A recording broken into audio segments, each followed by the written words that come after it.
нас в народе говорят, без барабана свадьба не свадьба. А какая свадьба без гостей, без невесты, наконец? Да еще какой невесты? Во всем Буджаке такой не сыщешь. Так, по крайней мере, считает каждый из нас. Может быть, поэтому сегодня только в одном гагаузском селе Кангаз одновременно играют 32 свадьбы.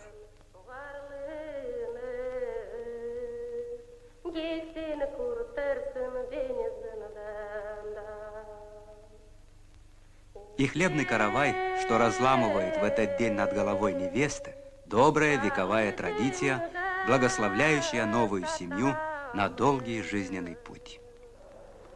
Хлеб. Дорого доставался он моим предкам, которые, спасаясь от гнета Османской империи, переселились в этот край из Южной Болгарии почти 2 века тому назад.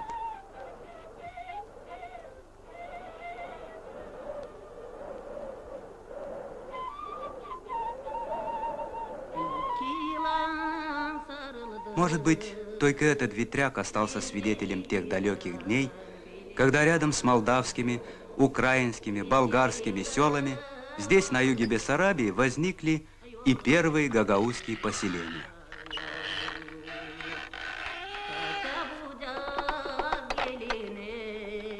Ныне в преображенной Буджакской степи единой семьей с другими народами живем и мы, представители одной из древних тюркоязычных народностей – гагаузы.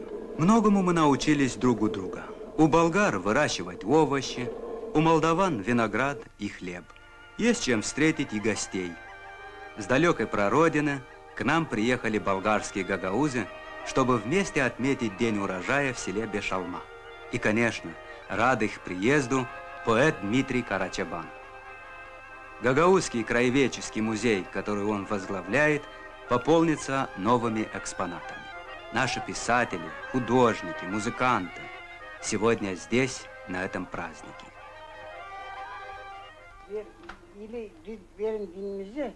Многие из наших писателей живут и работают рядом с нами. Такие импровизированные читательские конференции нередко возникают у сельского учителя, писателя Николая Бабогла, со своими земляками.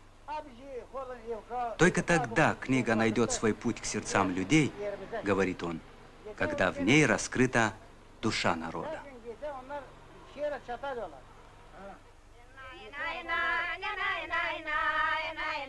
Писателя или художника можно встретить и на этих сидянках-посиделках, где наши девушки проходят университеты мастерства в рукоделии.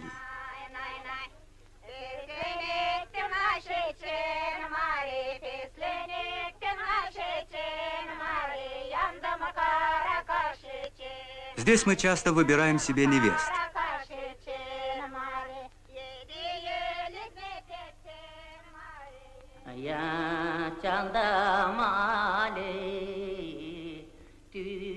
Гагаузская семья обычно бывает большой.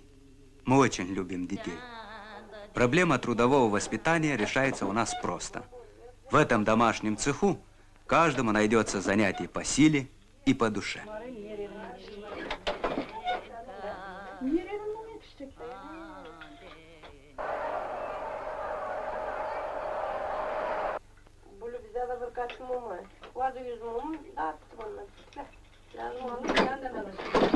Вырастая, мы переходим в цех попросторнее.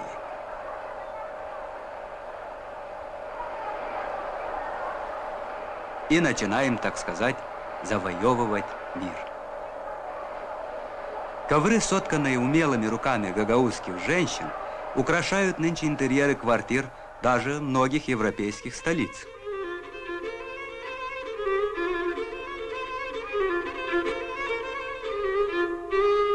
Овцеводство – древнейшее занятие гагаузов.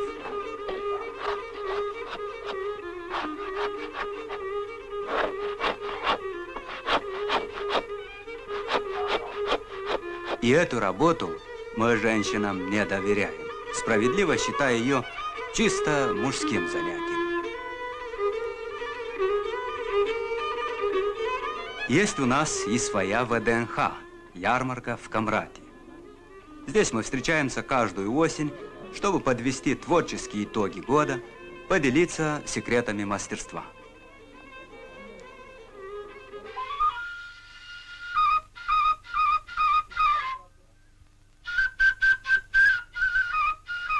Про нашего художника Петра Влаха говорят, что произведения искусства растут у него прямо на грядке. Что ж, остается самая малость – выбрать то, что годится для выставки.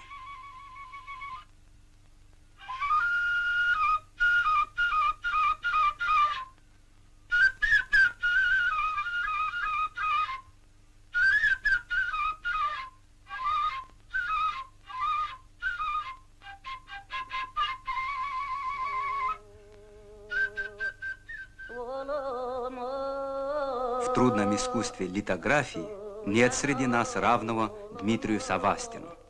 Кажется, вся многовековая история народа, его легенды ожили в этих гравюрах. И современность тоже. Иван Коварлы, Федор Кса, Петр Фазлы, целая группа молодых гагаузских художников заявила о себе своими талантливыми произведениями. Героем их полотен сегодня может стать бригадир виноградарей Дойко, завтра знатный овцевод Шербан, а послезавтра просто искусный винодел или народный умелец.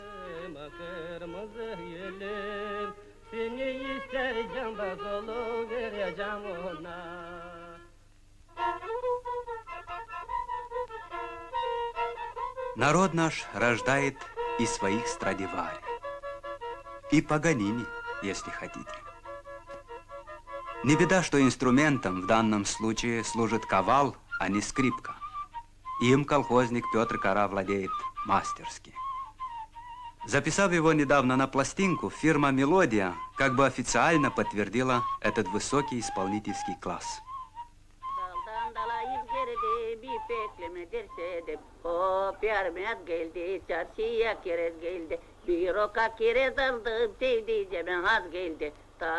Записан здесь и голос бабы Иляны.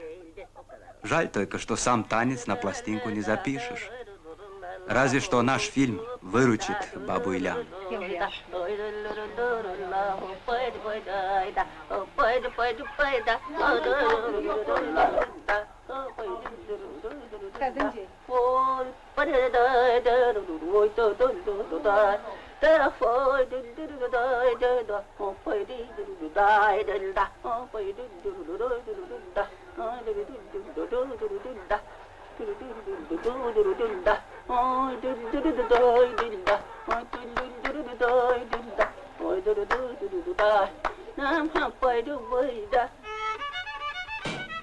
Не удивляйтесь, что в этом оркестре так мало исполнителей. Во-первых, где барабан, уже оркестр. Во-вторых, Степан Лазарев и Михаил Мечкар – настоящие музыканты. А потом, если в селе играют 32 свадьбы в одно воскресенье, это сколько же надо музыкантов?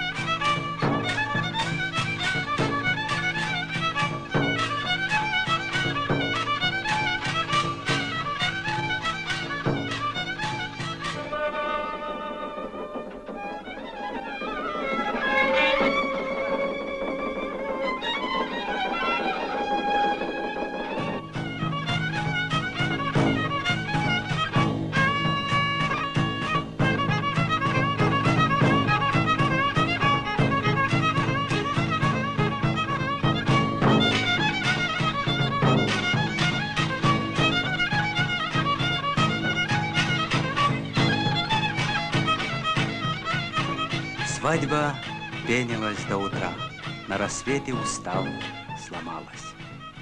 Разобраться теперь пора, что кому от свадьбы досталось. Пьющим целое море вина, плясунам и восторг, и усталость. Ну а мне молодая жена. Больше всех мне от свадьбы досталось.